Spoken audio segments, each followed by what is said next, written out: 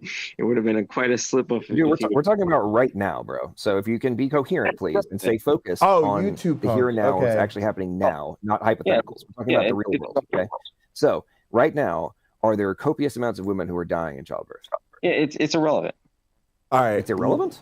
You just stated that's so that weird. the, All right, let's see what's going on here. Threat to their life and whatnot is a justification under your position of ubiquitous bodily autonomy. We justify for them to kill the abortion because it's life threatening. Yeah, it's weird. It's not showing you asked guys. Why isn't it showing is people it life here? threatening for the vast majority of women? Yes or no? Yeah, I'm saying it doesn't matter. If it's life threatening to any look, you guys reasonable disappear when I go over extent, here. and That's I really suppose weird. that All right, let's see what's going on. There is some like debate over where that is, but I mean it's a medical procedure. You know, like carrying a baby to term is inherently risky, not just life like lethality wise, but in a number of other aspects. Right. So, I mean, the actual percentage that it affects, it really is irrelevant to the argument. Do you see how I'm arguing for a person's right to their own body to assess whether they want to take that risk, not whether the risk is high or low. Right. But in the context of read the message history, we're going to exclude rape and incest from this equation because it accounts for less than 1.5% of all abortions. Okay, we're going to look at the 98.5%. So in those instances, was there forceful impregnation? Well, I think we just established not. Okay, so did they engage willfully in an act which is known to be the fundamental of reproduction in the human species? Yeah, sure. Cool. So do they have the option for things such as birth control, condoms, etc., other contraceptives to dramatically mitigate the probability of becoming pregnant through a willful act? Gosh, I'd hope so. I hope everyone lives in a blue state. Do you think in red states that contraception is not legal? Or not accessible anymore? I actually don't know. I don't know which states had. Wow, dude! What state do you live in, and how old are you? You asked me that last time. I know. I forget what it is. It's been a while. So, state and age. So, like, let's get back on topic. No, state and age. Because if you're ignorant of this, it's just astonishing to me. State and age. I just said 24 in California, and what? Okay, so do you actually? Okay, so the point I'm making is that if you, as a 24-year-old, are operating from the perspective that somehow birth control and other contraceptives are not available in other states, the level of ignorance on this topic is astonishing. Like, thanks, it's available in this every is state. great. Like, this is not an issue. And in the vast majority of places, you can get it. Weird. You can get birth control for. All right, let's see. I think with the permission should help. Let's try to get these. So the whole right. it's not available thing is a talking point. Because I can see that you guys can't see it over here. It's really weird. That there are people Hopefully like it's getting yourself better. who don't take the time apparently to go and investigate these things. Yeah, you're engaging in irrelevancies again. It doesn't matter. Irrelevancies? Okay, no, there's very relevant. Going back to the point that I was making, which is establishing whether or not. I can see you guys over here. Pregnancies, it would be question for these abortions, were they the result of willful action? Yes or no? I already seeded yes. Okay. Also, where's YouTube just Punk? Continue this logic. And do they have YouTube Punk? If you're on probation, when you join the server, you got to react to this role. I'm just going to clearly state this. There is no equivocation. You got to react to this to become a guest. No equivocation in the rules. And once you react to the rules, I'll make you of different options mod to exponentially reduce the probability. Like once I see you pop up I just here, granted all of it. I'll just make you a mod. Lena, this is for the audience to make sure that Yeah, there is no. all right, but let me get back to There's these no community confusion. channels because Okay. the permissions weren't right No. here. I don't know why. I thought I did them. If this is the case, how is All right, I got a couple more to do. the bodily autonomy defense justified Mods. when somebody went into something from a known potential outcome in order for it to justify the extermination of another life form? Imagine you offered your kidney to someone else. Okay, this is a comparable analogy because Are you about to try and give me the violinist argument? it's comparable to the violinist argument, but I mean, it's actually, is it the violinist argument? I guess it is. Yeah. Well, so the point I was trying to make is that you don't, you can give them, let's say you grant them access to your body, right? I believe that at any point you should be able to say, you know what, no more. That's my level of respect for bodily autonomy. Okay, so like, okay, so so does that apply all the way up until the moment of birth? Yes. Okay, so why? Just because it's inside of her body? Yeah, that's the ubiquitous standard. Thanks for Okay, bearing with me, YouTube so Punk. We'll get it right. is Appreciate the you. Baby, yeah. any See more if or it less puts you. viable See inside if of you her can uterus see or the outside of her rules and uterus click at that this point? thing. Irrelevant, but we'll say more viable. And I'll pull it up over here so I keep an eye on it. More viable, which place? Inside.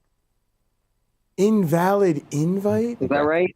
Okay. So, are you saying that while the All right, hang on a baby is sec. in the birth canal, and it's crowning, right?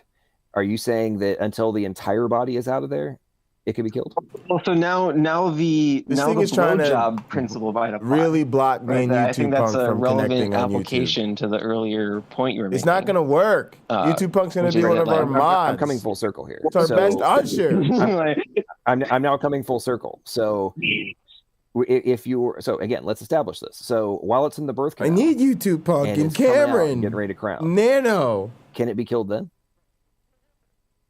I think it We need depends, Hillary's like, emails up in on here, where too. at. And I know this is getting like super nitpicky, but Yeah, like, I don't know how he when can. you it's- bring it's, up the blowjob example, Oh I my think God! we're It already, sent him another we're already thing. there. It sent him another. So, it sent him another I'll invalid say invite like again.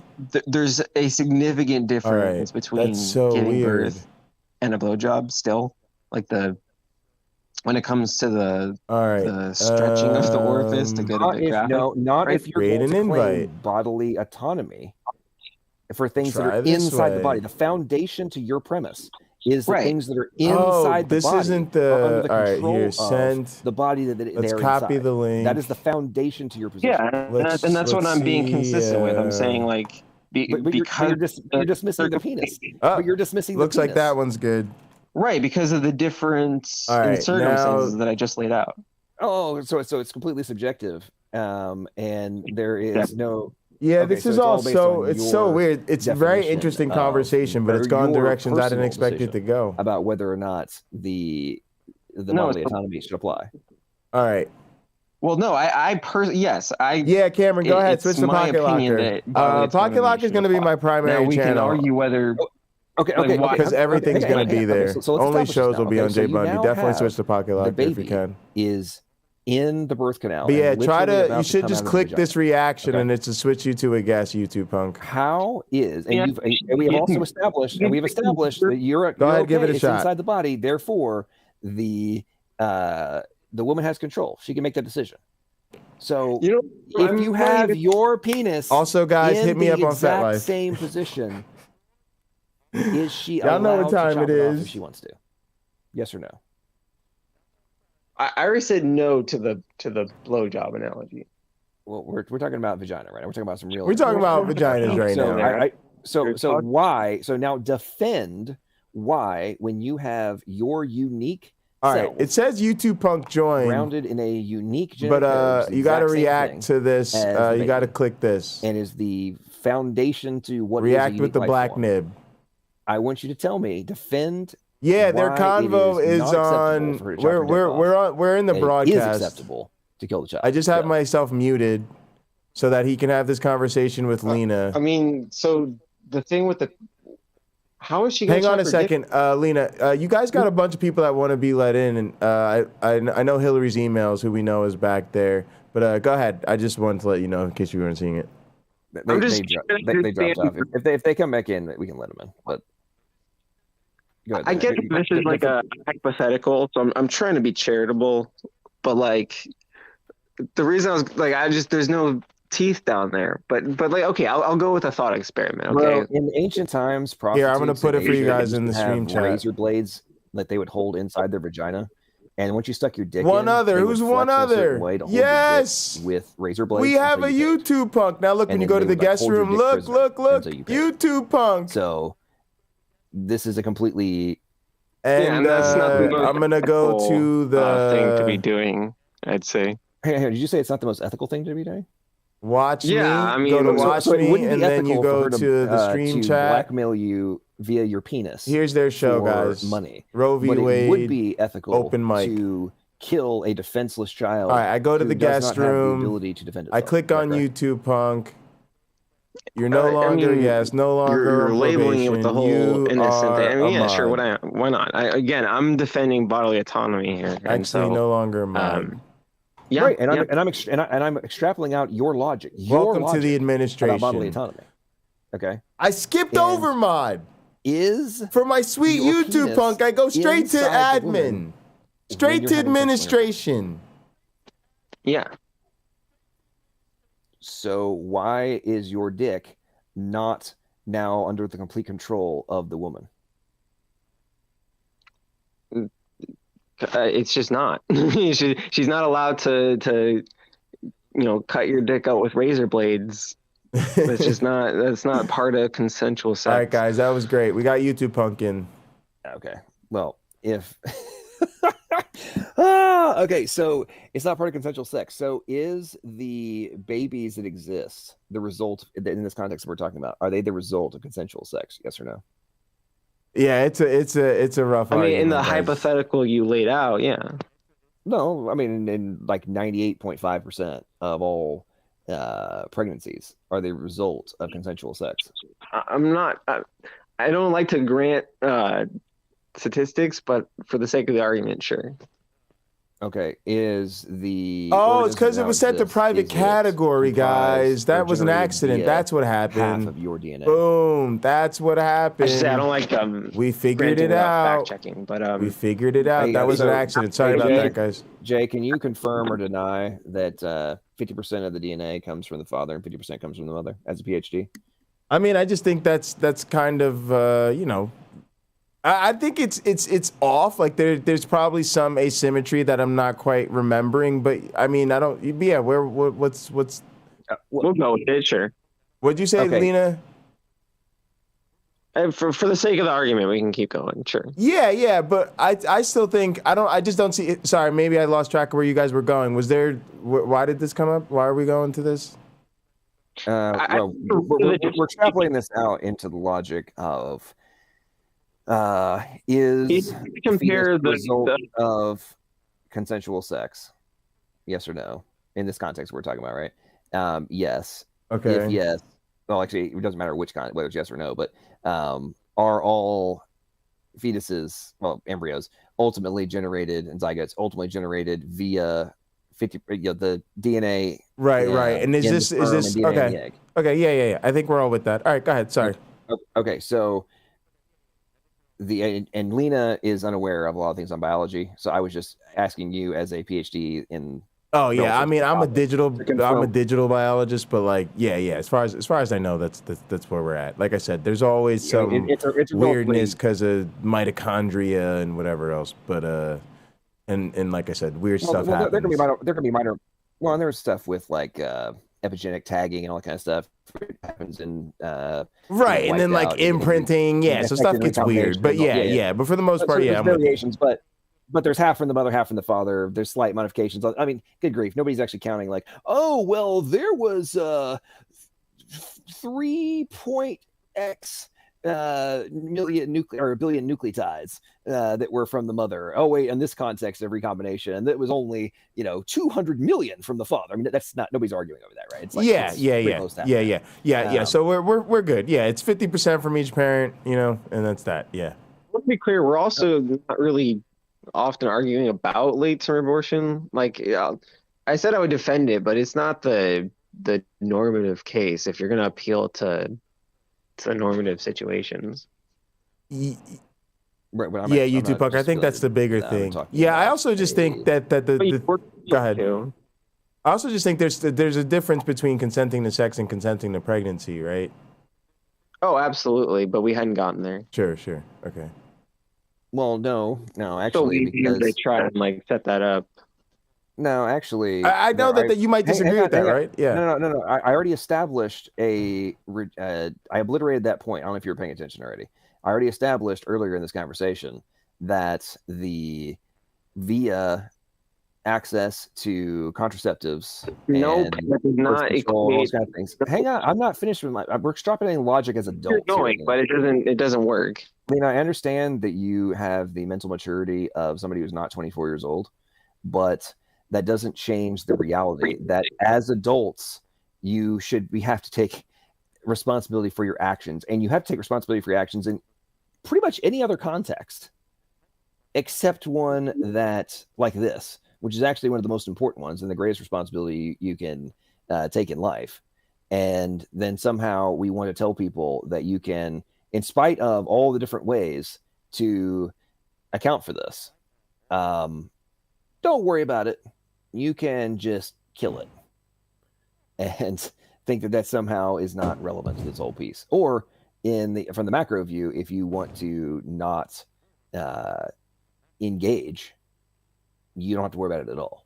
So I mean, there's multiple. But see, that's my thing. Is for me, it's part of a toolkit, right? To me, we take this sort of weird view on abortion where we're like, hey, every baby that is conceived of deserves to live. Whereas I take the perspective that human life really isn't any more unique or more or less special than chimpanzee life. Go ahead. Yeah, my argument kind of depends on the sanctity of life. So I don't want to get into disagreement there. Oh, well, okay. No, I agree with you about the sanctity of life. I just think it's arbitrary. And I'm just saying that part of our, I think, quest for human liberty is that, I think we need the full behavioral toolkit given to an adult person who's already here in the world. And part of that is, to me, I see essentially abortion as part of a large suite of family planning or reproductive choices. And you see this type of thing throughout the animal kingdom all the time, where you have, the new male will come in and kill off the previous male's offspring, or a mother will decide that the best interest of her current brood of offspring, it's best that she knocks this particular weak chickling out of the nest. It's brutal stuff, but it's just nature. And I put humans firmly in that, and I think we're tying one of our hands behind our back when it comes to giving people the full suite of reproductive choices. So to me, I'll grant you, it's human, it's killing a human life, whatever you say. I just think, I'm kind of just with, and that them's be the breaks, Yeah, I still see it consistent to be pro-life, funnily not in the political sense, but for the sanctity of life, and then want to apply bodily autonomy because of that reason. That's why I see it as a human right, and why I see abortion as vital health care, is because being able to terminate a pregnancy is vital health care for a lot of people. So this isn't just, as you put it, oh, let's just kill a baby. It's a complicated situation with a lot of different factors, and the main factor I defer to is bodily autonomy, because it's ubiquitous, because it's something we can all agree on. It's something that nobody wants violated, right? The Yeah. ways in which. And I guess I'm bodily- kind of just giving you not only that, but why should a woman in America have less rights than, say, a woman in a third world country who will literally just abort a fetus? You're not a fetus, but she'll like kill an infant, right? She'll commit infanticide, and there's no like, you know, legal structure to like do anything about it. They're just like, yep, she decided she didn't want that baby, so it's Jay- gone. Go ahead. Jay, Yeah, I hate to break this. Hang on, I hate to break this to you, but you do realize that the majority of the world's abortion laws are dramatically more restrictive than the United States, right? I'm just saying where they can be, but there's also places where you don't have legal government at all. And more of my point, even when they are more restrictive, I doesn't think that makes it right. I actually think what I'm trying to say is a little bit more Alina's point. Like I as a biologist, when I say quote unquote human life is no more special, I just mean from a fundamental perspective of the laws of physics as I understand them. But we are humans, right? And so what I'm kind of saying is, to Lena's point, why should a human person have less rights than a lion or less rights than a gibbon? If some wild primate decides, look, I cannot take care of this offspring, they will get rid of it. I know that that's not, and I know that it makes us cringe to see, you know, a little baby die. It literally makes me cringe to see a little baboon baby die.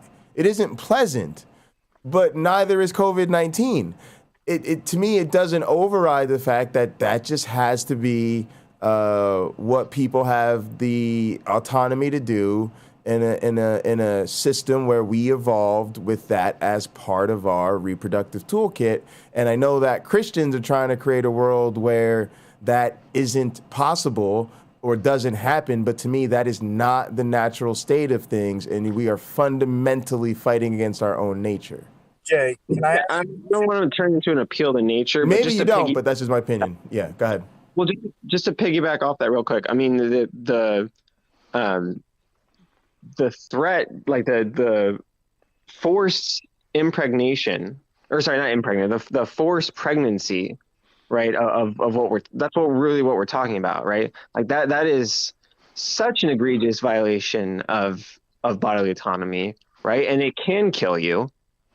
Like this is absolutely a pro-life position when it comes to viewing all parties involved, right? I mean, you're going to talk about current situations, but like if we actually looked historically, like that's one of the leading causes of death is can I just I just have two questions. First question for Jay, and I guess it kind of goes into what you were just saying, Lena. Are you a Christian, or do you hold to any theological position for that? We're heathens. We're atheists. Well, yes, we're religious. I'm a religious atheist. Okay, so let me ask you a question. Yeah. Okay, is killing a child wrong? No, not always. Generally speaking, yes. But okay, so generally speaking. And by the way, I agree with her. What I'm saying is, it is not in some sort of, I'm trying to just be direct, right? I'm trying to give you like the direct answer, which is, so on some sort of absolute level, no. But, generally speaking, is it morally acceptable to kill children? Like, obviously not. But, again, I'm just not putting it as some sort of absolute. So go ahead. Now, okay. All right. So from a Christian perspective, from a biblically Christian perspective, nature, right? Because you go off of the idea that, well, we're just animals, we're just doing what's natural. Sure. And sometimes, like a lion will kill its cub, or a gorilla will kill its baby, gorilla. I don't know. Right. Yeah, that's fine. Infanticide or whatever. Yep. Right. There will be animals that commit infanticide. Right.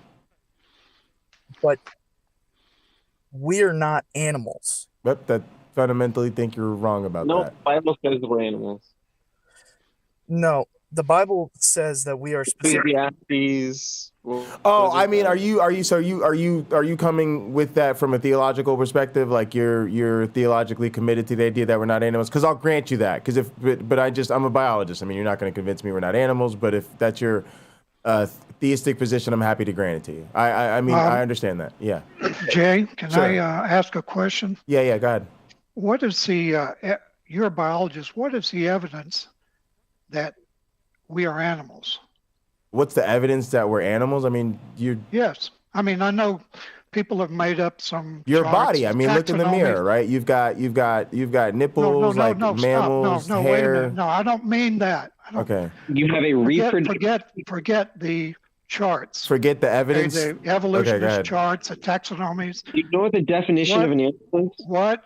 How do you know we are an Define the animal? animal. I mean, we're totally different from animal. We have reason. We have language, which Main no animal. linguist can figure out where they came from. We have a mind. Whoa, don't that's stop just insulting the mind-boggling. animals. My dog has reason. Oh, all come right? on, knock it off. Sam, watch this.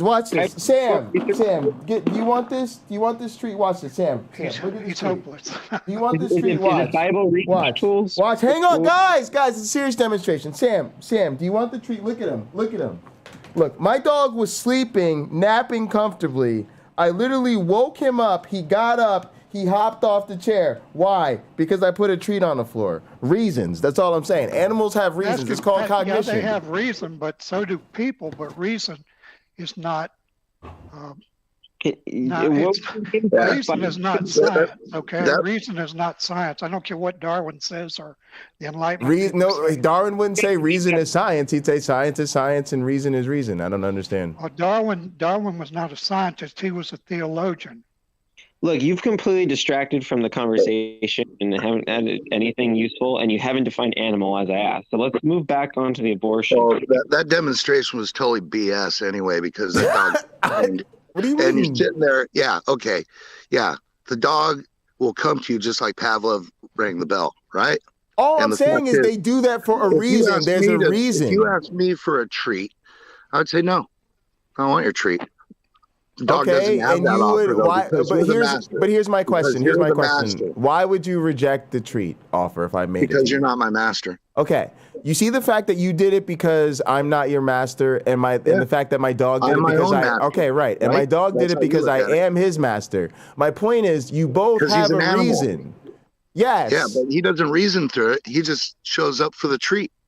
He's trained. No, he did reason through it. See, okay, I won't do it right now because I respect his ability. Listen, I'm respecting his bodily autonomy, and he's wandered off somewhere else. But later, what I would do is I could have put a different treat on the floor, right? And he would not have gotten off the couch, right? I could have literally, believe it or not, proof positive. Look, I'm reaching into his chair. Look, and all of these things were literally laying in his chair. So if I would have put one of these on the floor, he would not have gotten up because he doesn't like these as much. So he is able literally to decide what he put on the floor something I want enough to make the autonomous decision to get up and hop. He's also old and small. That's quite a leap for him. And he made the choice because he prefers what I put there to these. He's an animal. He's not a reasoning human being. And so are you. I think so, therefore I am. I am not an animal. Craziness. I'm not an animal, bro. Nonsense. Your biology is all right, so I mean, screwed we're cool. If you guys want to deny being animals, I'm happy to proceed with the conversation with your denial on record, and we can keep going. There's no comparison with any animal on Earth. Right. Does a dog do math? No. This is all right. Hang on. Okay, so before it goes into, I need to go make another graphic for an overlay for Dumpster Fire because I feel like guys, it's live. Real quick, let's logical, plausible. Pavlov's dog, probable is trained to channel. freaking come to a treat, and he doesn't like the other treats because they're probably made from whatever, probably vegan or something. Who knows? Maybe it's a meat eating dog. No, so I guess Logical animals can't Weevils, reason. He was the first person to come out, like the additional person. So let's let him air his side. You guys, anything on your mind you want to share? I mean, yeah. So I actually came in, like Danny sent us, me, Lena, and Jay at the same time. Like we were just trying to stir trouble. We were going to talk abortion, but this animal thing, I don't know if I want to step in here. But look, we can grant, I mean, Jay is I think partly he's just trying to stir trouble as well. But like, we could grant that like humans have like a special faculty, right? Like it's certainly true that the level to which we can reason is almost its own category, right, in a certain sense. But that's just to say that there's an attribute that humans have as a species that no other animal shares. But that's true of spiders, right? Spiders are the only species, as far as I know, that can spin cobwebs that fine, right? But that doesn't make them not animals, right? That just, you know. And so look, I can also get. I also can. Well, actually, synthetic biologists have reprogrammed, I think, some goats to shoot spider web. So you know that's.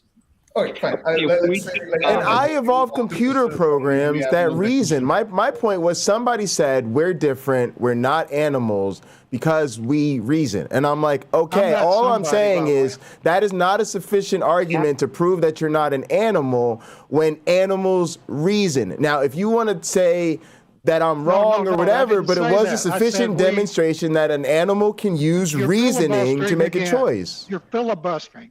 Let somebody else talk.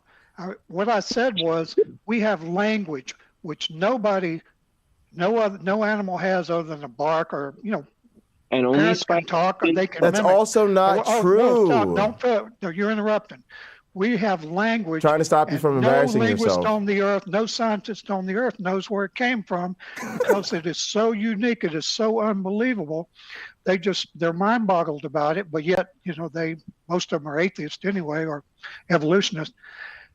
Can I ask you a question?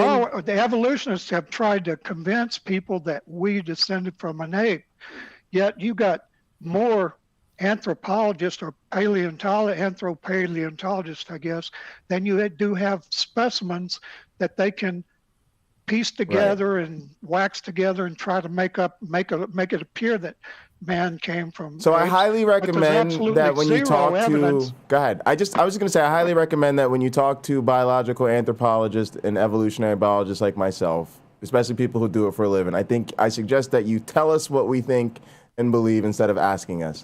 Okay. But well, I know what you. But no. Here's what I'm getting at. Who says we have the highest intelligence? What? When you make this argument to me, science can't figure out why our intelligence is so great. You say, is science this is wrong science all the is? time. Science is good for maybe 100 years and it changes. That's on the high end. No, but it's always changed. But I'm asking about your case about our intelligence. The thing is the Bible. Okay, so here's the thing. You tell us our intelligence is so beyond the capability of science or any other species to understand, right? But who says that? According to who? Well, look around. No, guys, please let Bible research answer the question. Go ahead. No, look around. Have you ever seen an animal do what people do? Do they build things? Do they design things? Do they make ships? Do they make So computers? here's what I think logical problem of Weevils is getting at, and he's definitely not here to start trouble with a name like that. No, but hear me out. The issue is it's circular reasoning, because what you have is human beings looking in the mirror, going, look how cool we are, because we build things and we make iPhones and we're smart and we have 401ks. And we look around and we go, nothing else can do that. Oh my goodness, we must be created in the most spectacular fashion ever. Whereas dolphins could sit there and go, well, look at us. We can make little click, click, click noises and they travel through the water hundreds of thousands of miles, and we could orchestrate a little circular dance and attack a fish together. And humans just go, nah, you guys aren't as smart as us. Octopus could do all types of crazy stuff. So it's just circular reasoning for humans to decide that humans are the most highly evolved species on the planet. Again. I'm not filibustering. I'm trying to explain something to you. Well, you're not explaining. It takes time. We've heard these arguments before. Education takes time. I'm sorry. You're explaining your option, and your opinion is based on your education. Yes, it's my opinion that we're animals. Evolution. My friend. You've been brainwashed by evolutionism. You are continually projecting, my friend. Okay. It is literally you who has been droning on. I'll tell you how you can. I'm sorry. Who's speaking? So I'll tell you how you can tell a human from an ape. When you go to a zoo, the ape is the one inside the cage. Okay. That's how you can tell. But otherwise, there is no comparison at all. I'd say the ape is the one putting other apes in cages, but go ahead. Okay. All right. Hang on, real quick, guys. Hang on, everybody quick. Okay, Hillary's emails. Let's see if your mic's working. Go ahead and say something.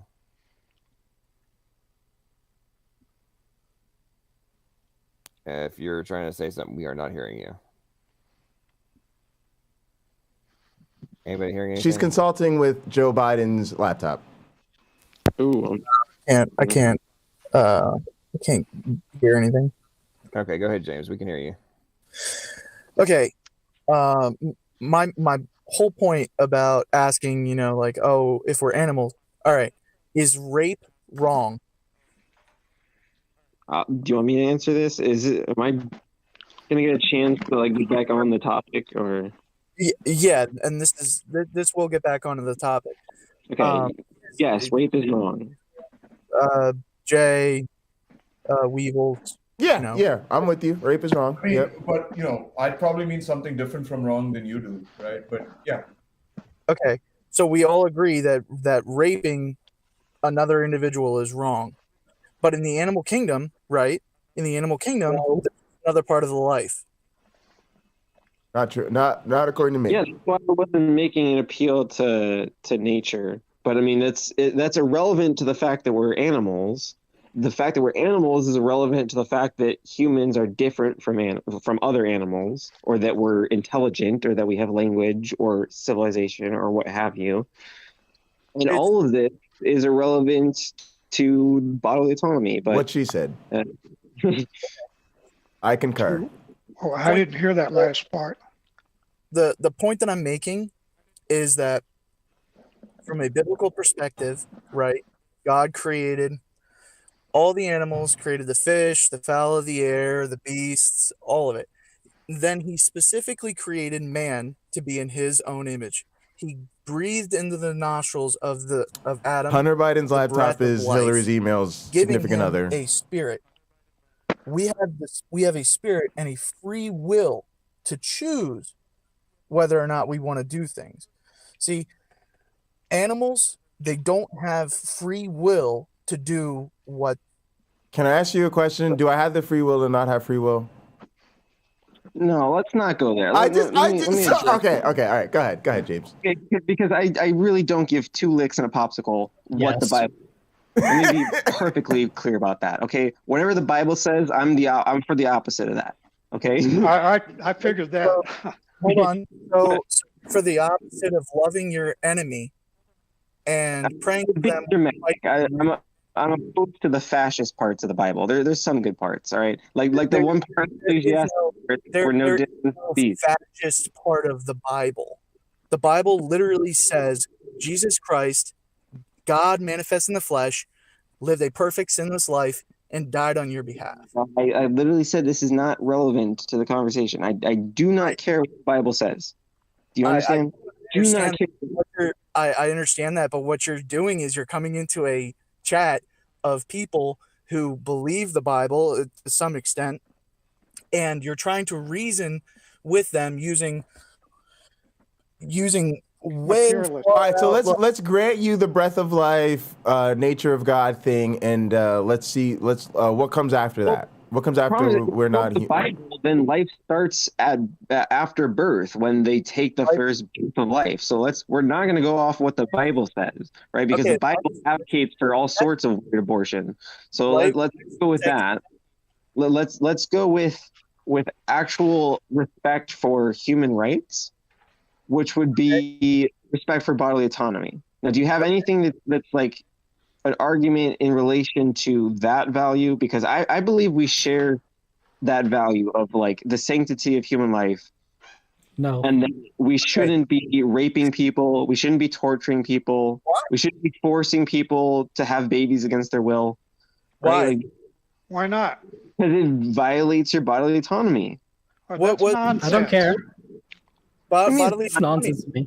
All right, I think we're to give the baby a choice. Listen, let's move on to something else. The argument over body autonomy as being defended. Baby's bodily autonomy is equally respected for the justification for like these kinds of actions. I'm done with that one. So let's move on to some of the folks talk. So Hillary, have you fixed your email? Hillary's email. Have you fixed your microphone? No, she said nope. Okay, he said nope. Sorry. Yeah. All right, go ahead. I have a good question. I mean, I think for a lot of people, bodily autonomy is the whole abortion issue, and there's like no more central thing. But I get that you guys think that's a non-starter. At the same time, I think that like, there's no point in not granting you guys the biblical worldview because that could be a non-starter. Go ahead. The reason it's not a non-starter, it's a non-starter for me anyway, is the same logic should extend outside of the womb. If you're going to look at it from an autonomy perspective, right? Exactly. But I think some of us are saying it doesn't in concept. It might, but it just maybe doesn't because of some practical constraints. But I'm listening. My point. Hang on. My point is that, and this is what I was trying to establish with Lena earlier on this whole deal, was you have to, if you're going to use something as a fundamental justification logically, then you have to be able to extrapolate it out. And then if it becomes invalid further down the chain, then it's invalid at the front of the chain too. And you did not reduce to absurdity what my argument was. I literally reduced it down to whether or not you had autonomy over your dick inside of a vagina, an asshole, or a mouth. Okay, and we established that per your position, you maintained autonomy over your dick, even though it was inside the body of another human being. Wait, I don't get the connection, because to me, even the extrapolation thing is like we do this all the time, right? Like it might be raining, right?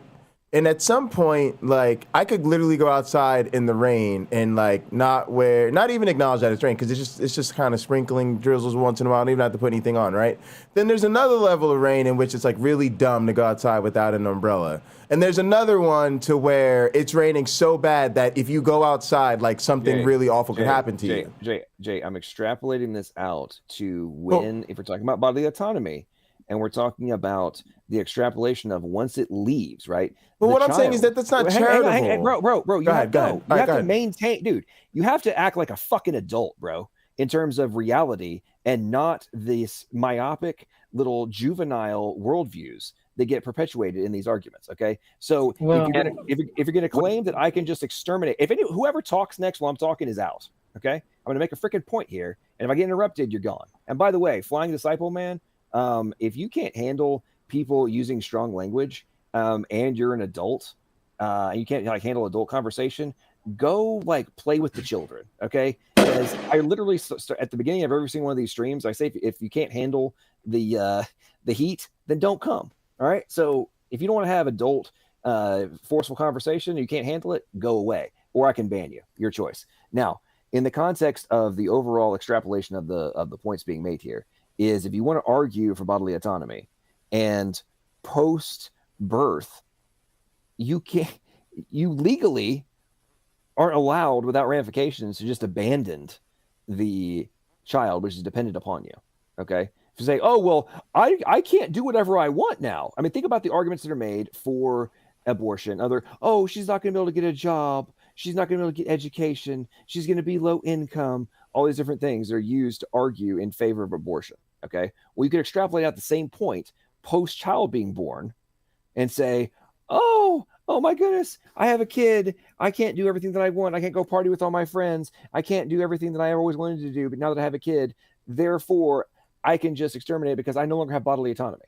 And if anybody thinks that's not what's being argued in extrapolation of this logic, go look at the Virginia law, go look at the New York state law, and the ones that are being pushed in California to allow for the execution of children post-birth.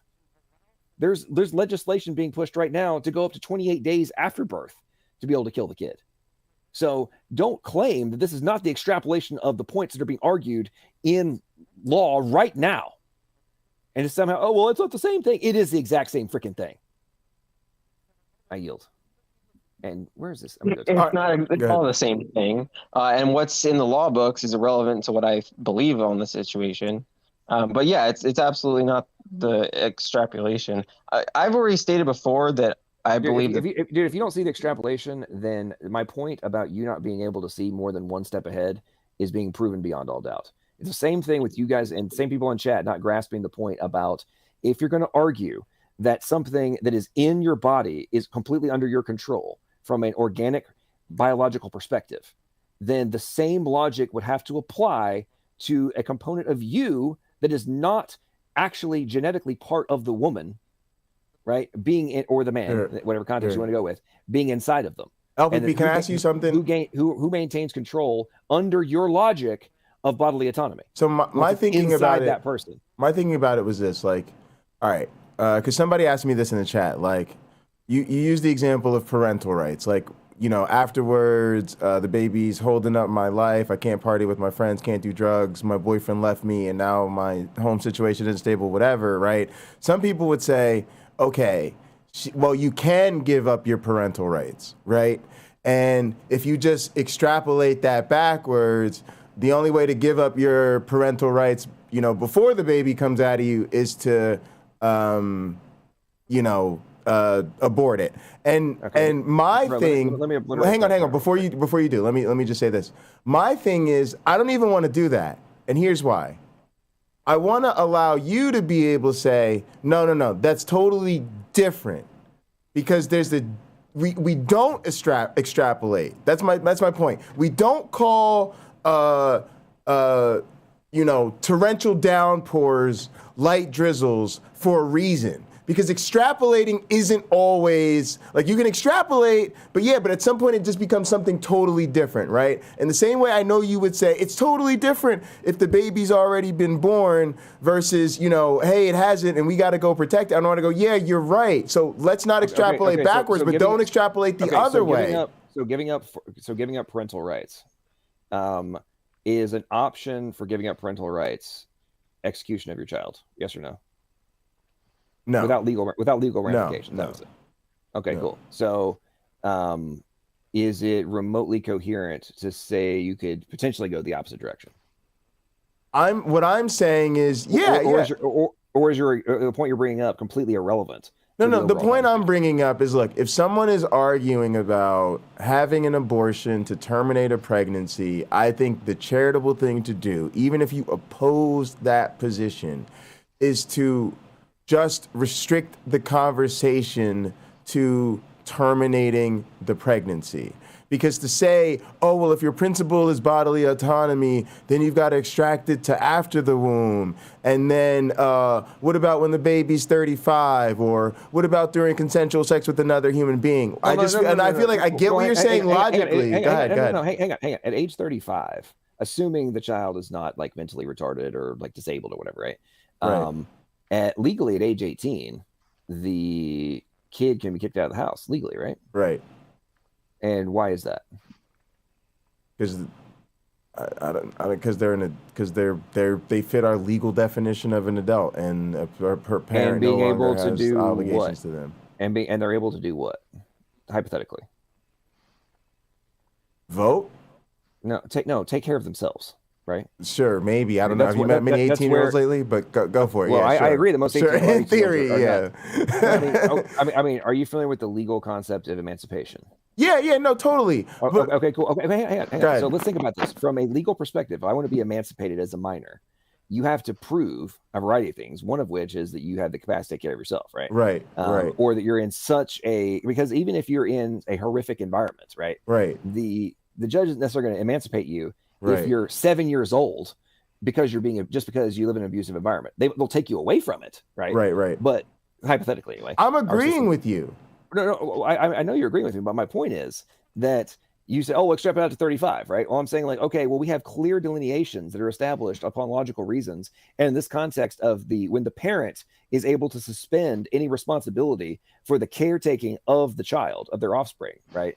It's because that legal precedent or standard is they have the capacity to take care of themselves. Right. So maybe 35 was a bad example, right? But LPP, I get what you're saying. But my point is just to say, I agree with you. And the same way we would say, whoa, 35 is different. You're an adult, you can get kicked out the house at 18, and 35 is way beyond 18. My point is to say, and again, I'm not telling you to agree with the other person. I'm just saying from my perspective, if you really disagree with somebody like Lena, the best way to steelman them is not to do the whole extrapolation thing. It's actually to just grant them, like, hey, we're only going to talk about this bodily autonomy thing in the context of terminating a pregnancy, right? Which a pregnancy is different than post-pregnancy. Bro, I don't know if you were listening to Lena. Yeah. Lena's position is that if it's inside your body, you have complete control over whatever it is. That is the position that's been stated. I've asked multiple questions to establish the train of thought of the position of Lena. Yes, right. So when if it's inside your body, right? Yeah. The Lena's position, and Lena, correct me again if I'm wrong on this, because I asked you multiple times with great specificity. You kept telling me I agree. No, we get that. Yeah, go ahead. Okay.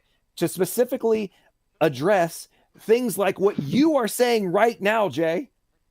I specifically did that with Lena, accounting for people like you trying to make these arguments in the future. All I'm saying is this. When you extrapolate it to something like outside the body, that's why I used examples of inside. I'm just saying you don't have to, because you're fundamentally changing what the person is arguing so much. You're not talking about the same thing anymore. No, you're not. You're talking because you're talking about pregnancy anymore. Jay, I specifically delineated. Were we talking about unique genetic organisms, right, that had different DNA code, that was the foundation of those cells? Were you not paying attention when we established? Yeah, we established that all that might be true, but we're still talking about pregnancy. No, we're at the root of all this. If the foundation of bodily autonomy is not just, because we were talking about not just when you're pregnant, we're talking about being able to do for your bodily autonomy. You have complete control over your body. So right? When else was that violated? This has been clearly established. So in the point I was making was, if we're going to say that anything is inside the person's body is completely under their control, then you have to extrapolate that to something as blunt as the point I was making about the penis. Say this again about the penis. Okay. Bro, I just want to make sure I'm clear on it. Not paying attention at all to this. No. It's not even that. You're done for right now. Right. Somebody who's come in, they're going to talk. What's up? Can I? Sorry. Can I just summarize the argument real quick? If I can man it properly. Welcome to the stream. How you doing? You got anything you want to say? Okay, I guess No Name's not saying anything. Is it all right if I steel man your argument? Because I want to make sure I'm getting it right. No, you're not talking. I want to speak on extrapolation. Why did you have me on here? Dude, I talked to you nonstop for like 40 minutes, bro. Yeah, but we didn't actually get anywhere. Like, you didn't. All you did was ask. Okay, I said silence. Go ahead, Dan. I mean, we were gonna get a chance. I want to talk about extrapolation. Creationists understand this, but Darwin over-extrapolated what observable life, what we see, breeding and stuff like that, into the unobservable. Thanks for dropping that link. Common ancestry. Now, he didn't have a speck of evidence for that. He couldn't find it in a fossil record. He couldn't find it anywhere. It was strictly in his imagination.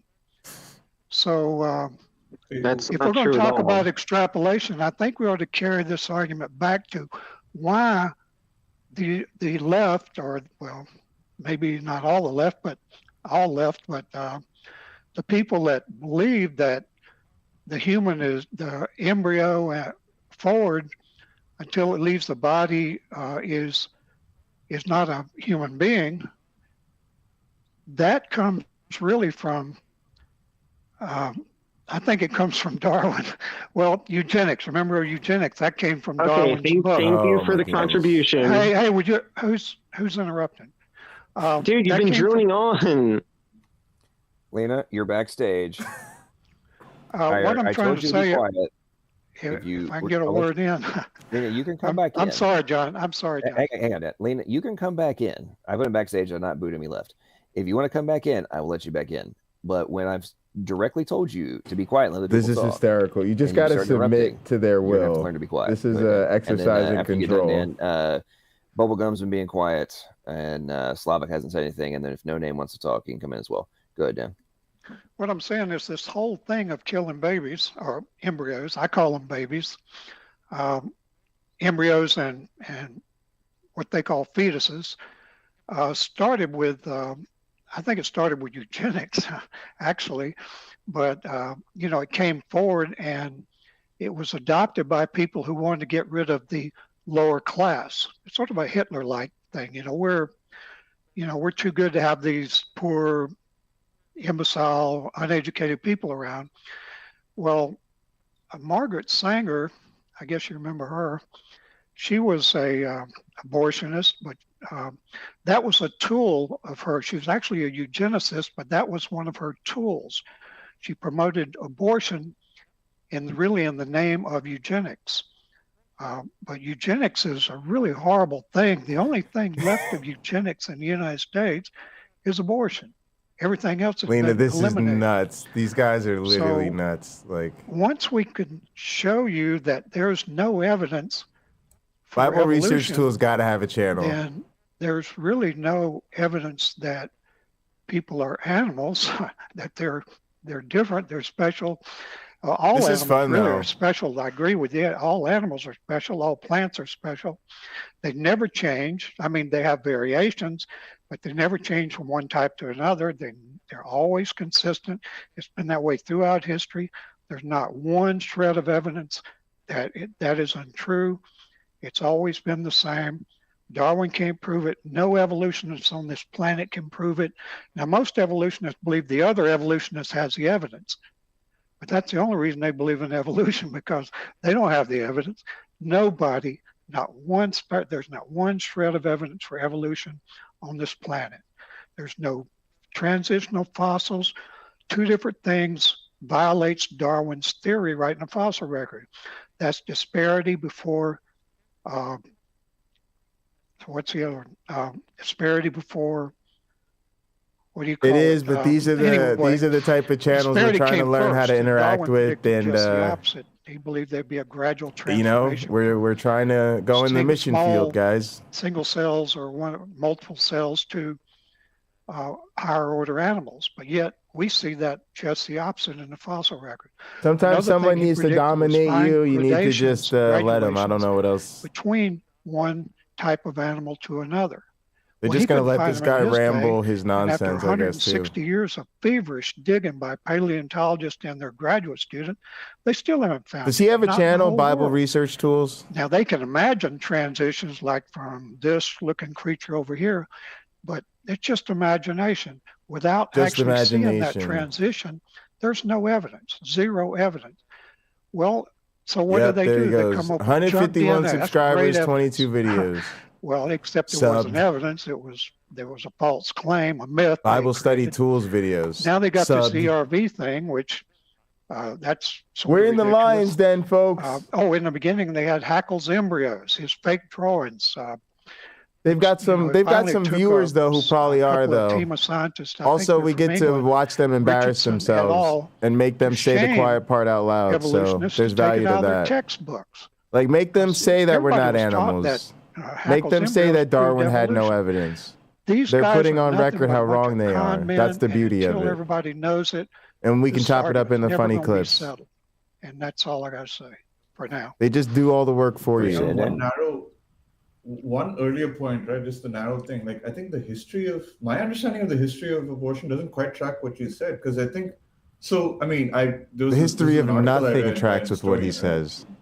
So prior to 1803 or something, 1803, 1805, there was actually no law that prevented abortion. In fact, I think Benjamin Franklin Good night, Cameron. even published recipes for abortion, right? Like abortifacients, like pennyroyal, and so on. So I think they do believe him. They just want to believe they need to. Right? He's a historian, but he probably. But my has them. crew is in here, right? I'm gonna hang with my crew. As long as my crew's in here, I'm not gonna leave them. Prior to the 1800s, the attitude was that, essentially a version of my body. Yeah, I didn't understand what any of that was about, Lena. That's what we were all trying to get back to, and he refused to explain it. Abortion rights started getting stricter until. Also, let me I guess, fix Roe this v. Wade bot. and so on. And I don't think, and eugenics, if I remember, Lena, is you on like, Pocket Locker? was a I'm gonna 20th make century. Pocket Locker's chat less restrictive. I don't know. I understood most of what you said, but you said that before the 1800s that it was It's pretty just much because of no restrictions the on sex abortion. bots. Some of those I don't know words about are there absolutely to no, try to but I avoid the think sex it was bots. generally understood that. But Lena, I'm gonna make you a mod anyway. Yeah, like maybe similar to like our current attitudes. That Well, was his point. I read a lot of history all the way back to the medieval days, and I don't know if anybody's ever mentioned it. So if you'd like to provide those links, those just name the articles. All right, Lena, you're a mod now. You should be fine.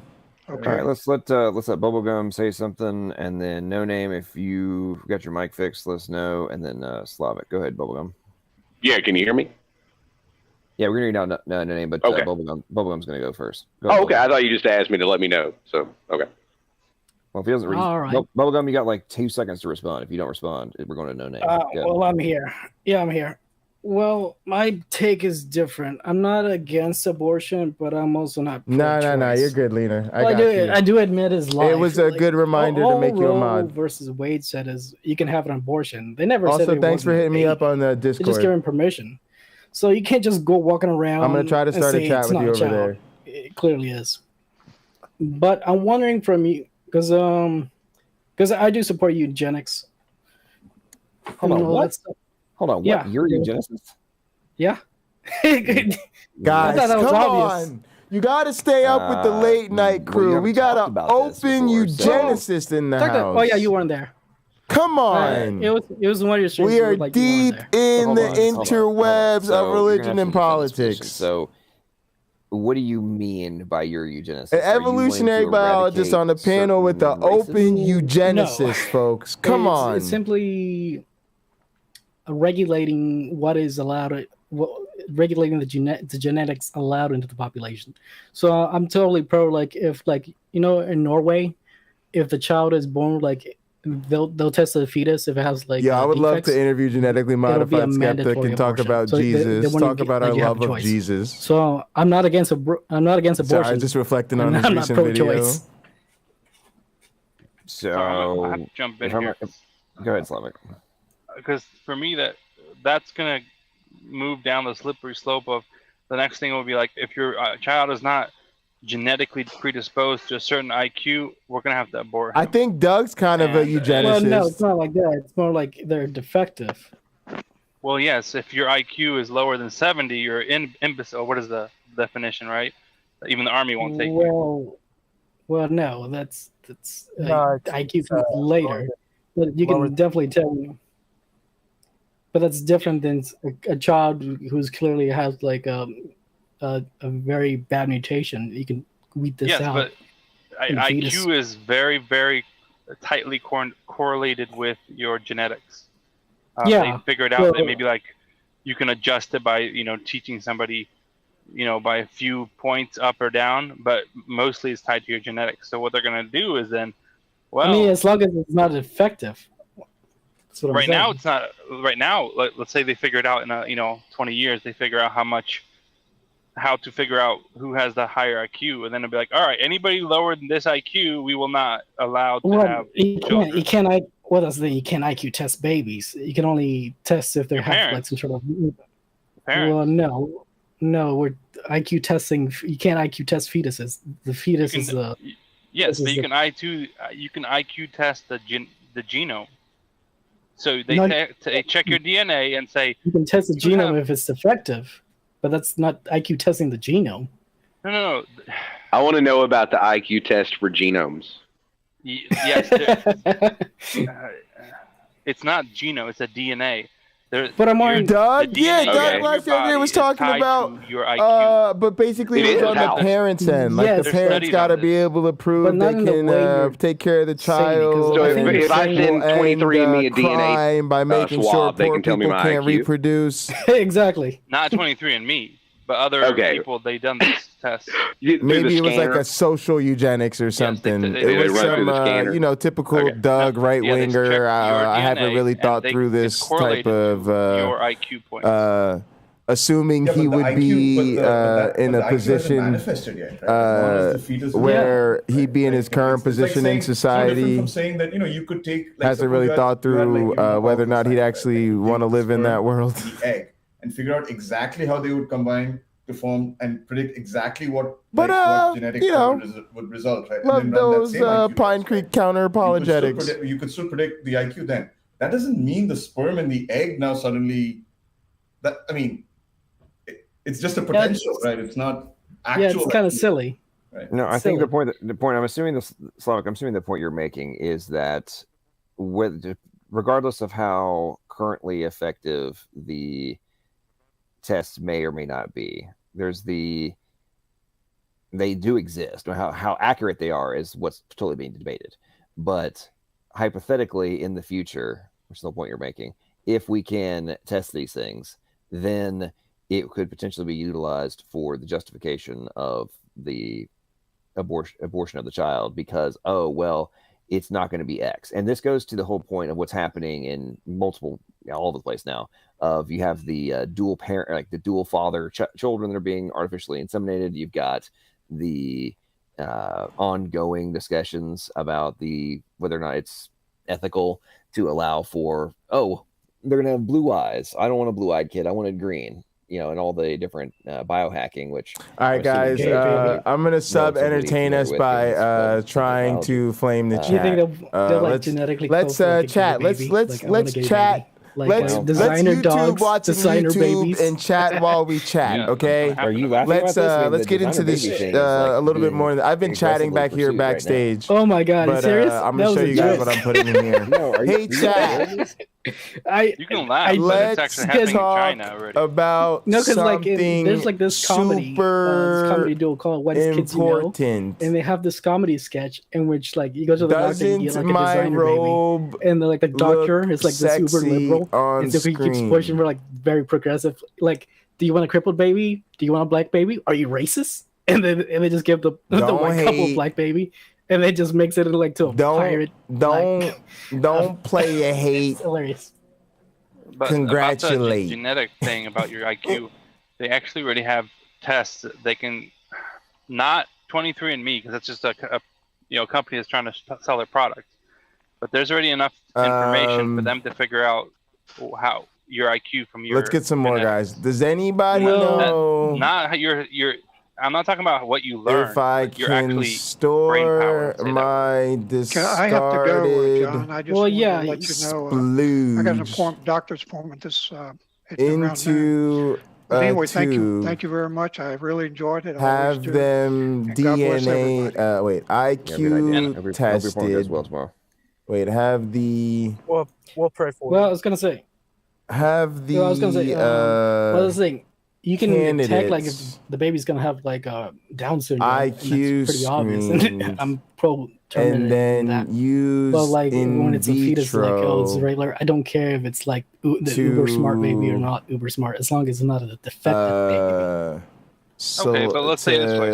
Let's say in 20, 30 years they figure out if they tweak this part of the genome, they can make your baby uber smart. And in the future, if you want a good job, you need an uber smart baby. Select your kids have the best designer. Well, and if in the future we can tweak the genetics, we could just fix the babies. But I don't think that's gonna happen. Yeah, they wrote a book about this about 60 years ago called Brave New World. So just letting everybody know. All right. But Hillary's emails showing me some love. That just showcases that. Unfortunately, Hillary's emails is a dude, so that's a problem. Made. That's a in this entire thought process that went through very, very slowly. That's not going to be too useful with them. I was never suggesting that action was acceptable, and you agreed. His ideas about LGBT are pretty bad, as are his societal thought experiments. I would not vote for Doug for president or I also established a high overlord of society because he just happens to be a descendant of Myron. That's pretty much all he's got going for him. And as you know, you shouldn't believe that. Raging idiot. If you don't believe that, then good. You really shouldn't believe that. That's the point. Forced impregnation. We also established that there were all sorts of things that could be done to further mitigate the probability of a unintended pregnancy from taking place. So if you extrapolate this out in any other context, if you make every single possible action, wrote something down about 20 years after my great-great-great-great-grandfather does that mitigate you from responsibility? And he said from whatever that was. That of course the flying not. man appeared in no other context to 500 people and to 12 other people at the same time who witnessed I do have a this question. flying of my great-great-great-grandfather. They were talking about the specific laws in states and trying to set up before Christianity. different laws. Let's say hypothetically, people who were there was a country antagonistic that said to the in man our, flying, they never liked the guy. this is They came to believe. hypothetical. They never liked the guy. In our country, we will They not allow came to anybody believe. unless they are, they set They off came on to certain believe. characteristics. Whoever is not that, they will be aborted. Would you be okay with that? Like, since you are for, what is it called? All right, let's see if flaming their chat's working. Eugenics, yeah. Like the whole country said, the majority of the country said, we want this kind of laws. Would you be like, that's okay? I mean, we're still animals, so. Or would you be like, that's not right? Me? Yeah. Sorry, can you repeat that question? I'm saying that if there was a country, they all agreed, they voted on laws that said that the only way you can have a child is if you fit into a specific criteria, how it looks, whatever they decided. And if you do not fit in this, like the Nazis. It doesn't have to be Nazis. Nazis just decided that the Jews were evil, whatever. But I'm saying that it doesn't matter. Whatever. Some country decided they wanted a specific look Lena. or a specific characteristic. Lena, you trigger them. Whoever does not fit on that, They don't will like be the Lena. Either aborted, don't live in our country, or whatever. Do you think that would be wrong? Which is weird because she's No, I one don't of the think it's nice wrong. ones. I mean, it's not my standard, but I don't think it's wrong. No. Okay. So would you say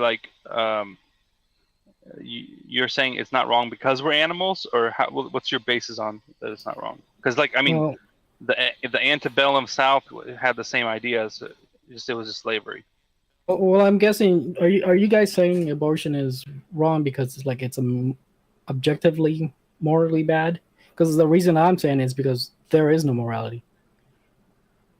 So would you say that killing babies after they're born is still okay too?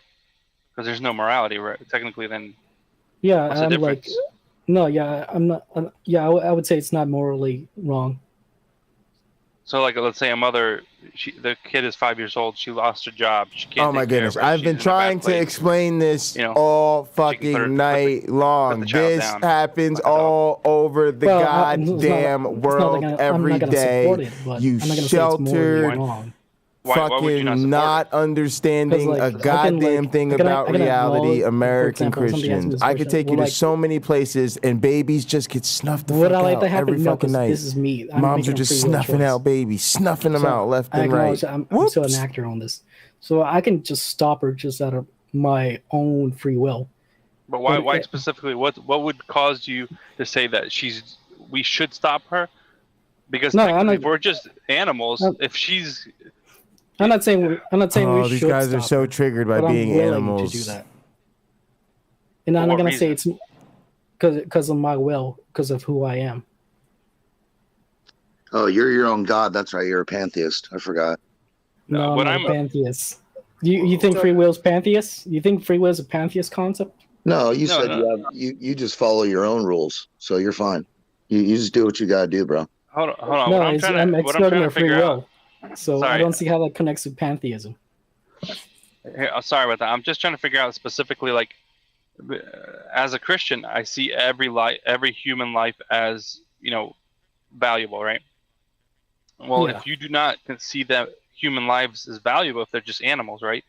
Just like if my dog gets sick, I had to put him down. He had cancer. They put him down. Yeah, it was kind of sad, but what do you do, right? No, I don't accept humans or animals. I acknowledge humans have a spirit. So do you think that they're more valuable than animals? Yeah, I would say that, yes.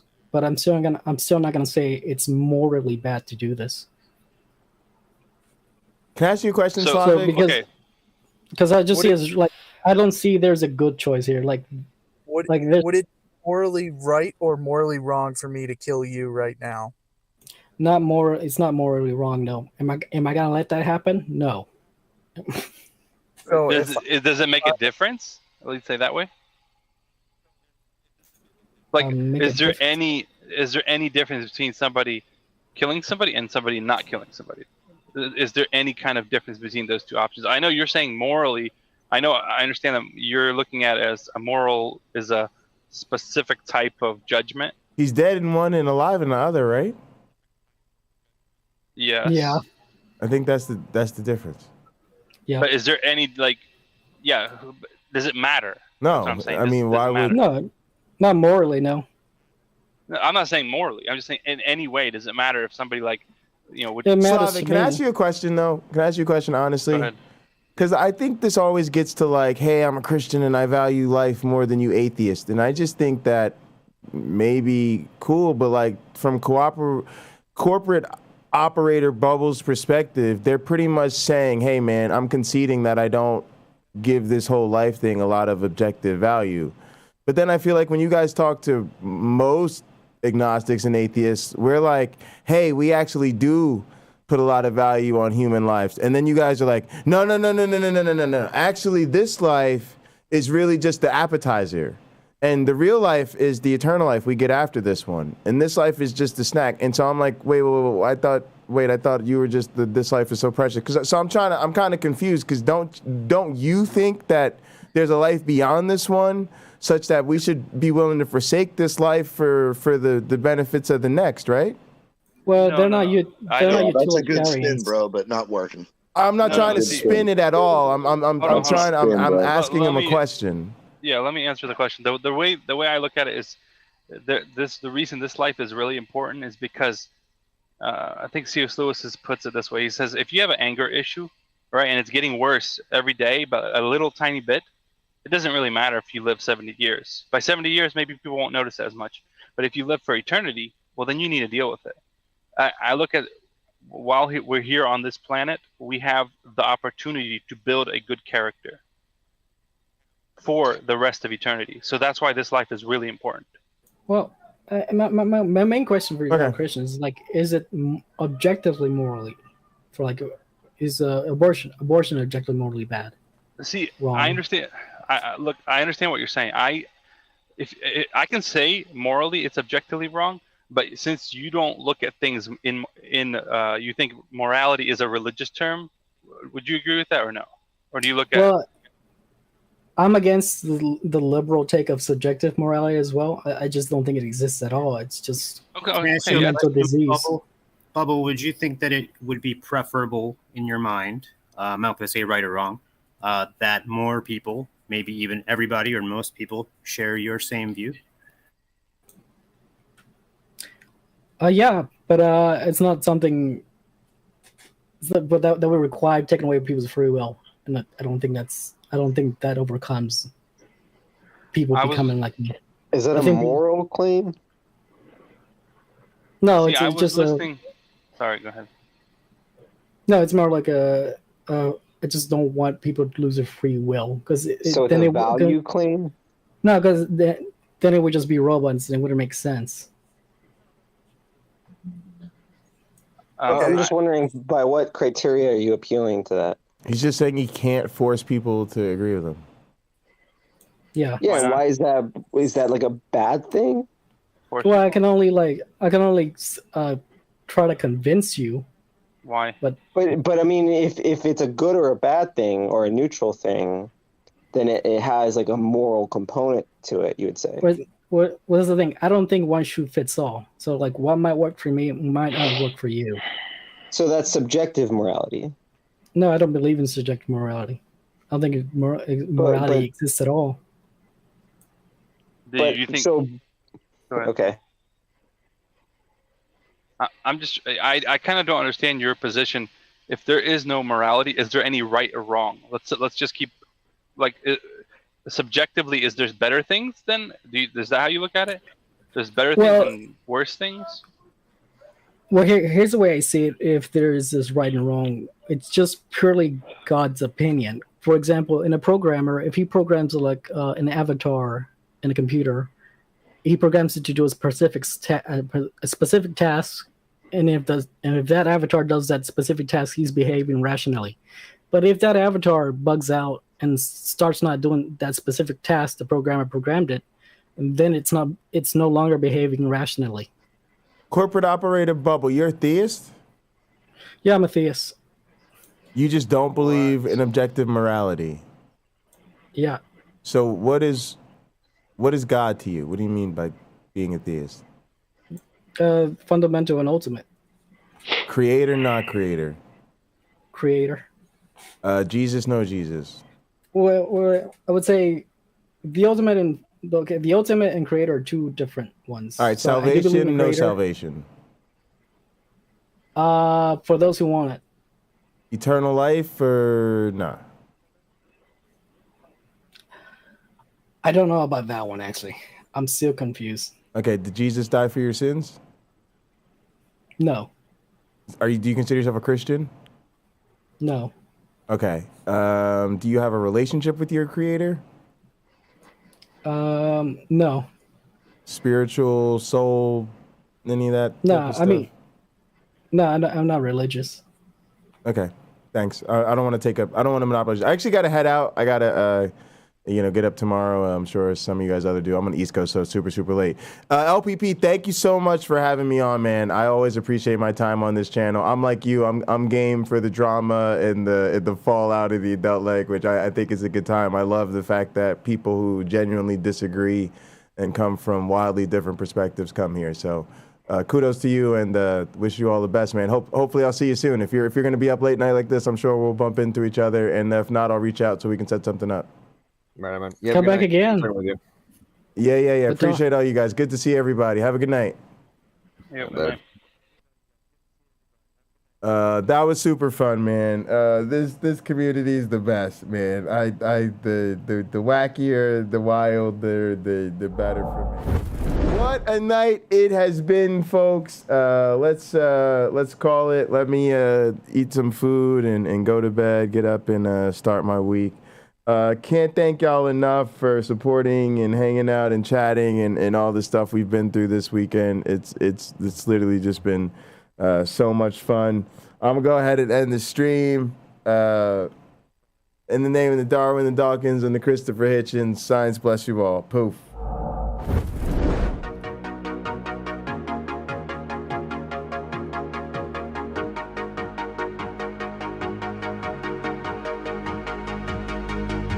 She got that sweet juice, Minute Maid, summer vibe, that lemonade. Take a sip, blowing purple clouds, taste like lemon haze. Conversations back and forth like damn, we could go on for days. Looking back at it like damn, she bad when she walk away. Here we go, been down this road.